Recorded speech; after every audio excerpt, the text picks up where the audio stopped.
One of the things we do here is I get a couple opportunities to sit with some speakers, and honestly, I'm like, I'm sure the brothers who you've all met now, I'm sure Martin was sitting around going, Newman, another Newman. Everywhere they go, there's Newmans. But it's because of those Newmans, I knew who you were. And when you stepped off the plane into Calgary, I can safely say, folks, I was sitting there going, I wonder if I can hung him. Is that weird? And then, can I just pinch him to make sure like this is actually here? Because as you know in our conversations, not that all of you would know this, the state of Canada makes it a little interesting on getting anyone to come to Canada at this point. Everybody's pretty nervous about what our government is doing. Which brings me to my first question, and you were about to start to talk about it, and that is Alberta separation. After Carney got in, Liberals win their fourth term, everybody goes, well, time for the West to get out. And I'm like, well, I got this guy who's been on the podcast several times, and the first time I heard him, he was talking about 2032. And I'm like, what is this guy talking about? Your thoughts on separation, independence, a new deal for the West? I'm curious your thoughts on whether that's a good idea. As you've studied movements all around the world, you have a depth knowledge of history, Martin. Your thoughts? This is a global contagion. All right, I see it everywhere.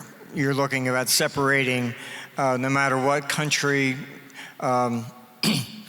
Even in Germany, I go to Bavaria, and they don't like the North. You're seeing it absolutely everywhere.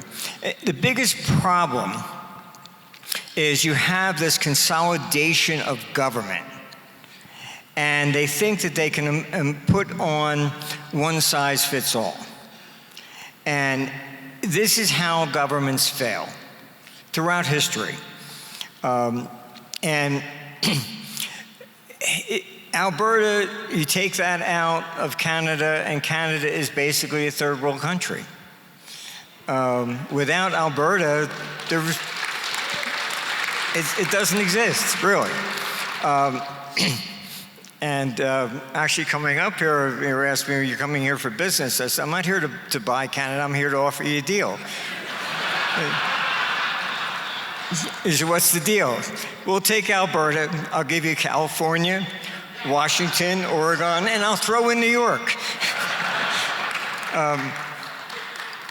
But I live in Florida, and California to me is like a foreign country.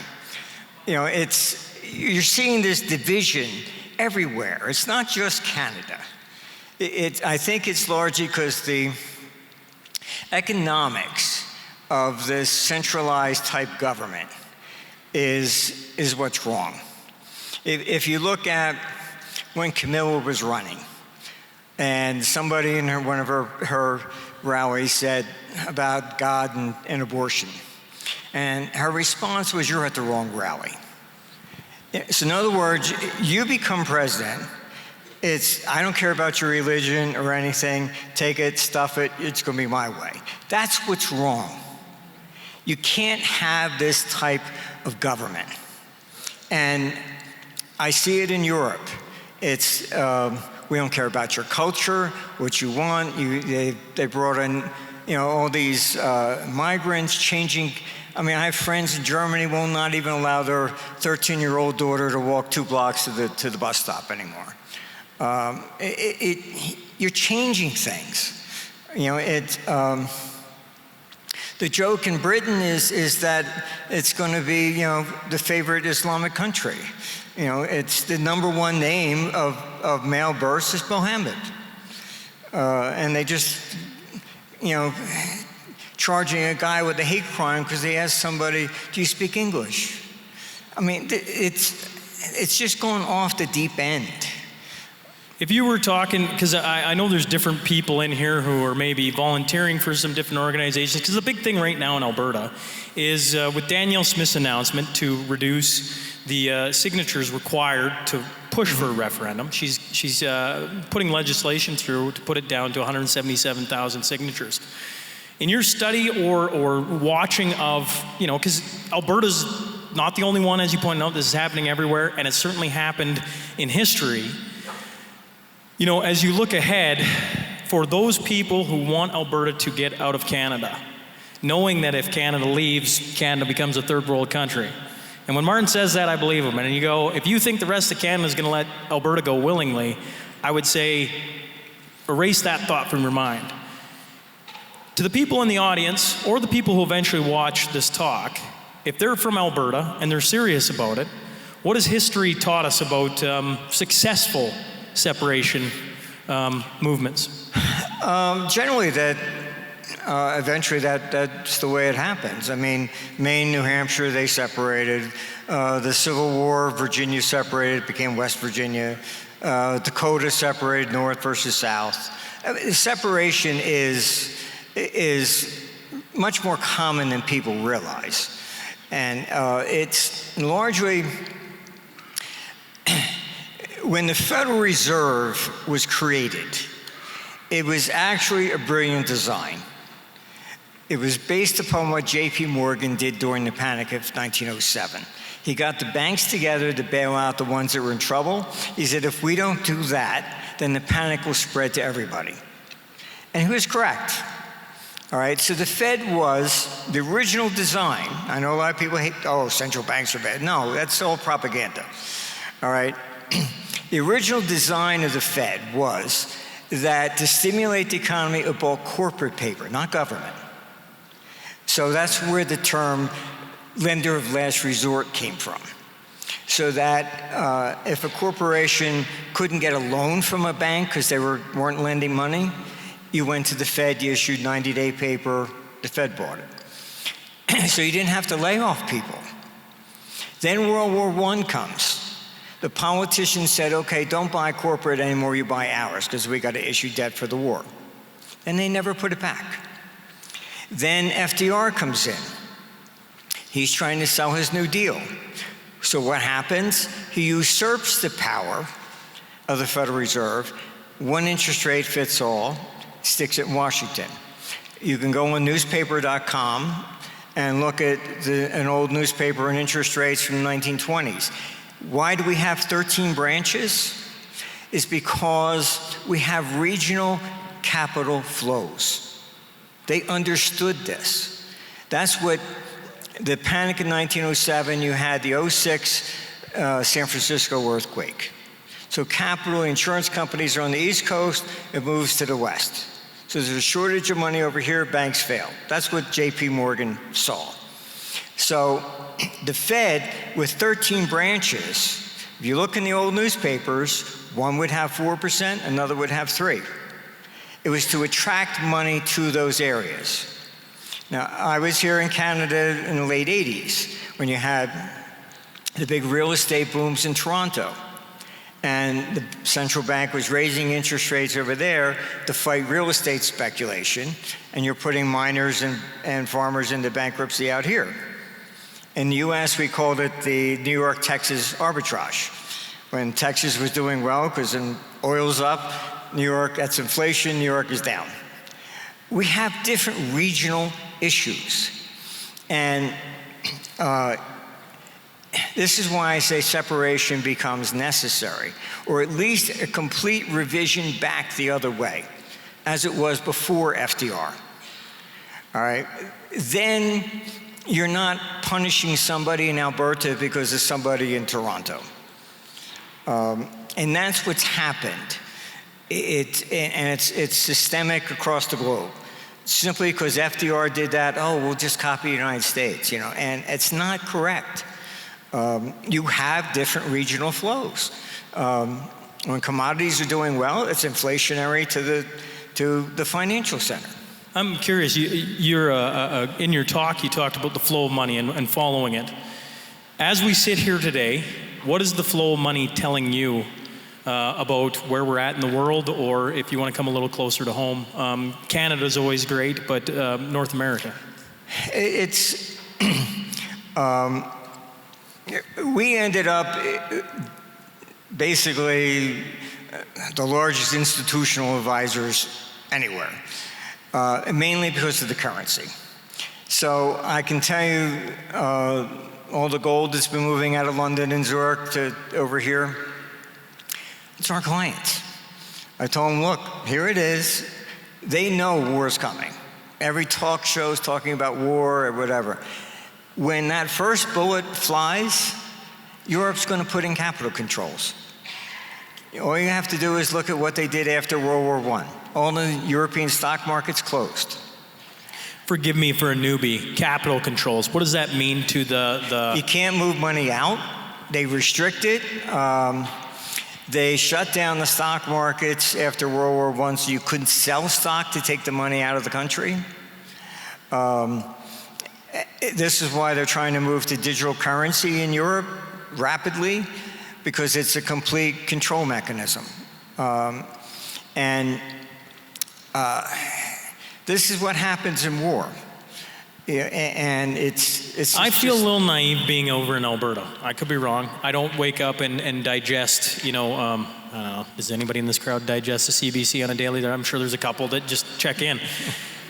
I can't tell if they're talking about war, but when you say that they're talking about war on the daily in Britain, that raises alarm bells in my head, because our new prime minister is signaling we're going to be aligned very closely with not only Britain, but Europe. When you talk about war and that it's coming, could you just expand on that for the audience, what you mean by that? Look, all governments, politicians, they use a diversion. Carney used Trump.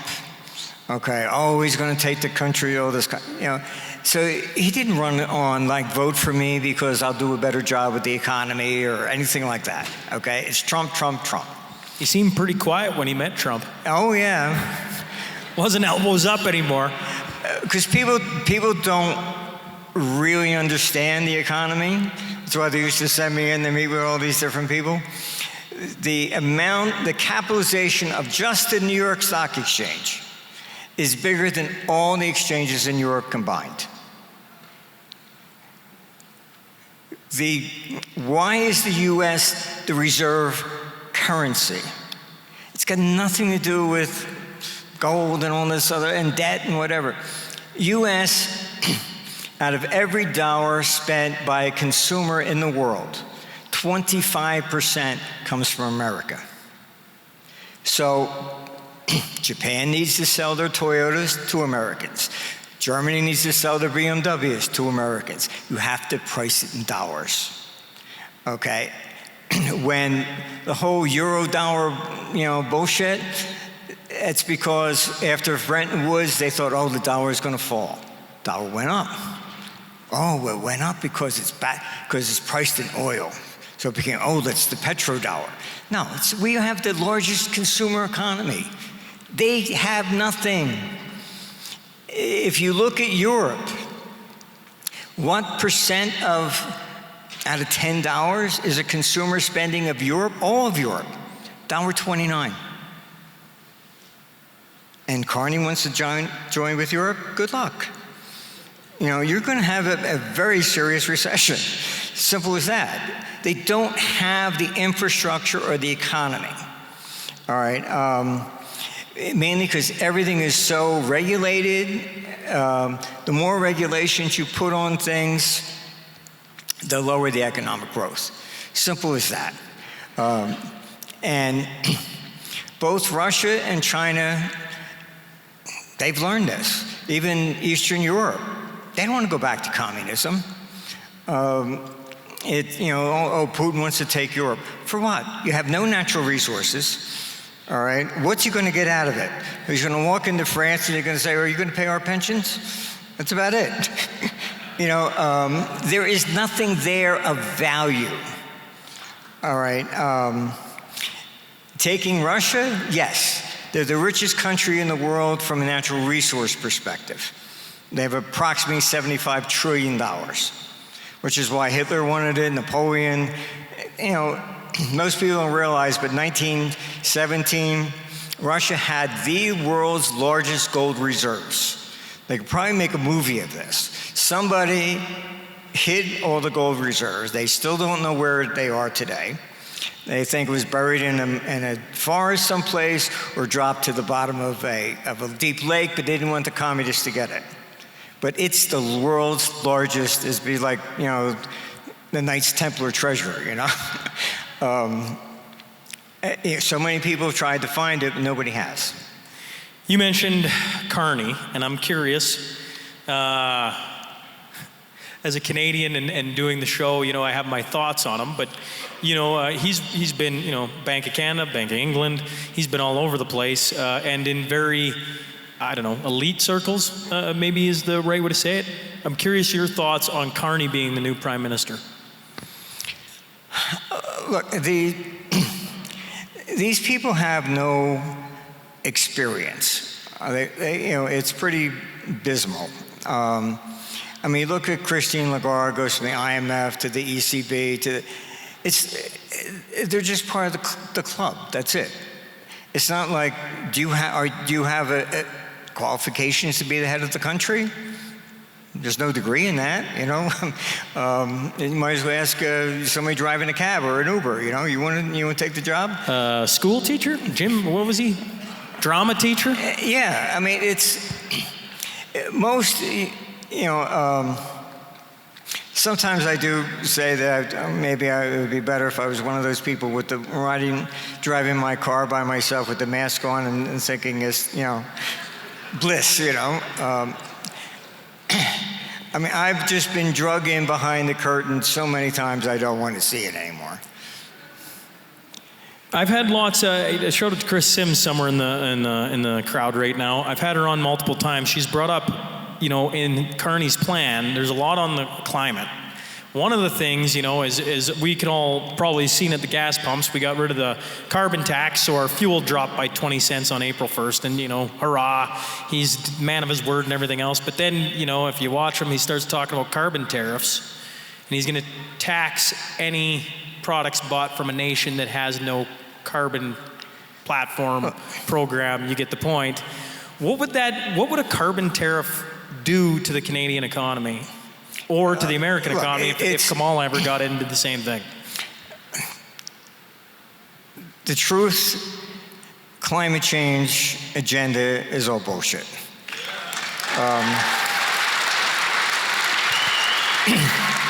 And you can look this up. They don't want to tell you the truth. The guy who presented this in Congress was John McCain. I mean, I know John McCain, shook hands with him, and I felt I needed to take a shower afterwards. He presented climate change for neocon agenda. All right, and the idea was to take Europe and put all nuclear power. Why? To cut off the energy sales of Russia so Russia would collapse. All this endless wars, you can look on YouTube. Robert McNamara, before he died, he apologized for taking us into Vietnam. He said, we thought Russia was involved. It was just a civil war. It's nice, you apologized before you died. 58,000 Americans died. How many millions of other people died? Because you were wrong. In every one of these things, and I know some of these people, I've been to dinner with them, and trust me, you look in their eyes and you do not see a warm light. I don't know what it is, why they hate Russia so much. I think maybe because back in the 50s and 60s, or 50s mainly, we had to hide underneath our desks in school, you know, over an air raid or whatever. Russia is going to bomb us, as if that's going to help you in a nuclear attack anyhow, you know.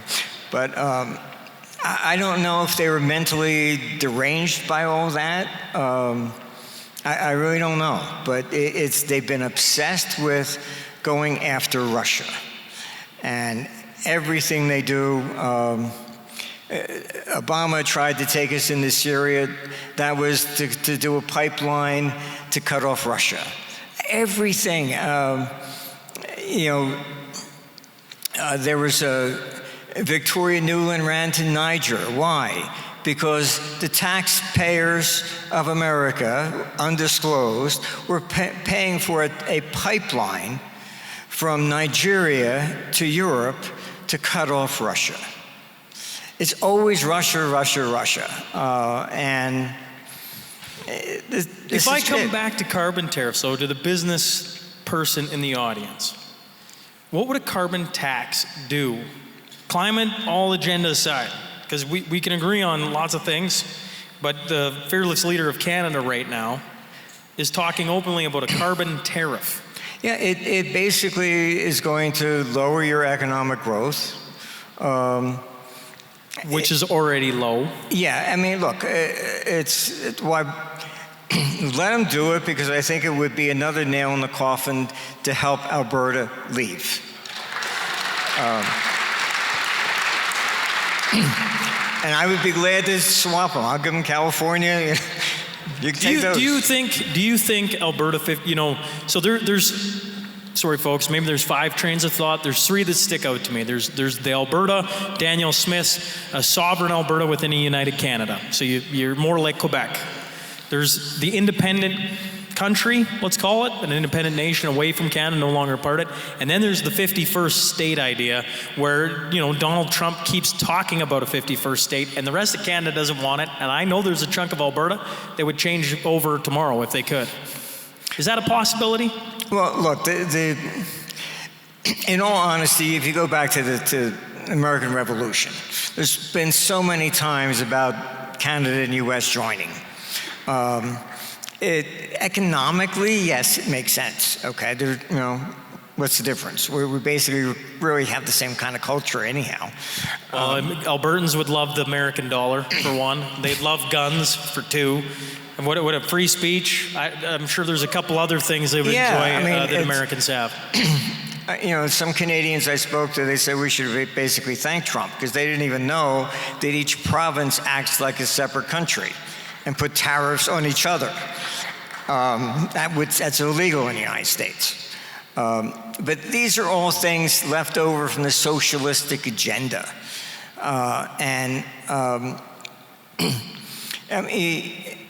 Parliamentary systems, the way the EU was designed was to prevent people from ever having a right to vote.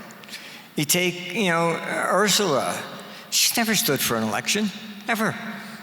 They're just appointed. They're put in, and you look at them, they had the IMF, ECB, go down the line. They're all from, Klaus Schwab's board of directors. With a minute left on the stage, any final thoughts for the crowd, so I don't skip over anything you wanted to make sure Canadians know about, Albertans? I mean, I'm looking forward to seeing where everybody's from. I do a little game at the end, closer to supper. But anything you want the fine folks who've traveled here today to know? I think it would be very dangerous for Carney to line up with Europe. Canada is part of NATO. I've been working very hard in Washington to get the hell out of NATO, because they won war. Anytime you create a government agency, it will fight for its last to stay alive, regardless if it's right, wrong, or indifferent, doesn't matter. And that's the problem with NATO. It should have been shut down when communism fell. What are you protecting? Okay, Russia doesn't want to come into Europe. This is all nonsense. They keep saying, oh, he wants to conquer. For what? To take over your pensions? That's it. It is the line they say over and over again, though, as Russia's coming to get everybody. They need that to keep the money flowing. I've seen the internal memos from NATO, okay? They were concerned about climate change. How do we remain relevant? Because all the money's going to climate change, it should be coming to us. Every agency you create will fight like a cornered animal to keep that money coming. And like people ask me about Doge, I can tell you my mother died in 2018. They still sent her a stimulus check for COVID in 2020. So it's not just corruption, it is total incompetence. Folks, please give a thank you to Martin for making the trip all the way to Calgary. Thank you. Thanks again for coming, Martin. Appreciate it.